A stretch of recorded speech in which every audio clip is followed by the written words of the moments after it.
কি রে রিফাত, বিদেশ তো আসতে না আসতে কি বাইক কিনে লাইছ?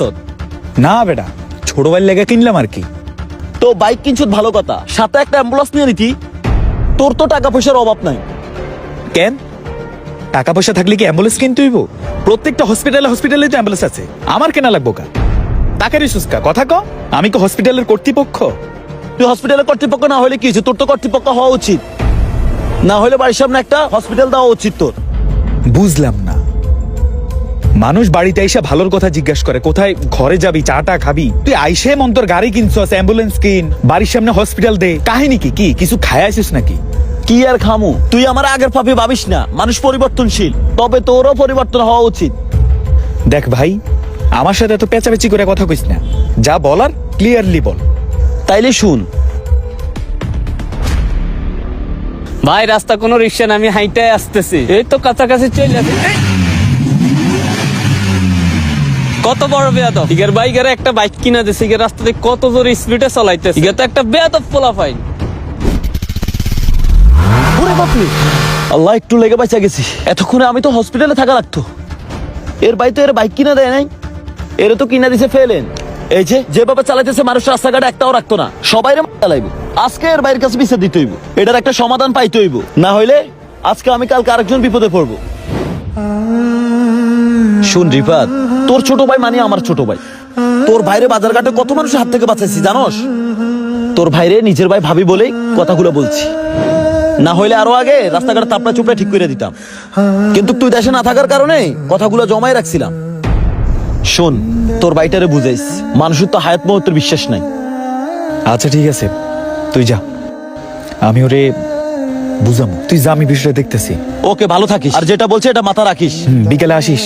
শুভ, খবরদার শুভর গায়ে হাত দিস না। আরে তুই যা। শুভ, আরে এই শুভ, কি হয়েছে ভাইয়া? এত চিল্লাচিল্লি করতেছেন কি লাইগা? তোরে কি বাইক কিনে দিছি এগুলো করার জন্য? কেন ভাইয়া, আমি আবার কি করলাম?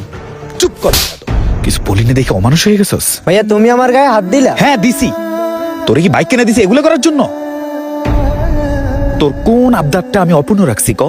হ্যাঁ, তুই বাইক চাইছস, তোরে বাইক কিনে দিছি। তুই ভালো স্কুলে পড়তে চাইছস, তোরে ভালো স্কুলে পড়াইতাছি। কোনটা তোর অভাব রাখছি ক? তুই আইফোন চাইছস, তোরে আমি আইফোনও দিছি। তোর আরটিআর এফআসি ভাল লাগে না, তোর জন্য আমি 4B পর্যন্ত কিনছি। তোর জন্য আর কি করলে তুই ঠিকভাবে চলবি ক?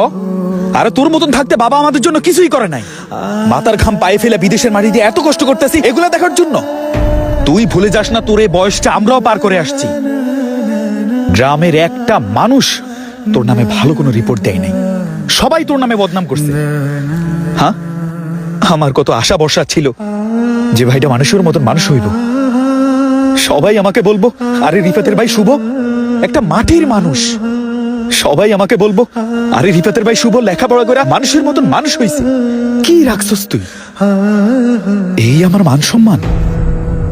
হ্যাঁ, কালকের পর থেকে তুই বাইকের চাবি নিয়ে বের হবি না, আর এই বাইক ভুলেও ছুঁইবি না। এটা আমি বিক্রি করে দিব। ভাইয়া তুমি যেমনে কইবে আমি ওইভাবে চলবো। আমি কথা দিচ্ছি, রাস্তাঘাটে ঠিক করে বাইক চালাম। তোরা ঠিকঠাক মতো বাইক চালানো লাগবো না। তুই আগে গ্রাজুয়েশন কমপ্লিট করবি, তারপরে এই বাইক ধরবি। আর আইফোন দিমু ভালো করে। যা, চাবি বের কর, চাবি দে, যা মসজিদে যা। বেয়াদব, তোরে বাইক কিনা দিছি এসব রাস্তাঘাটে এসব মানে ফাইজলামি করার লাগে না? হ্যাঁ, এই তোর যে ছাপড়ি কই এটাকে কেমন লাগে তোর কাছে? বেয়াদব।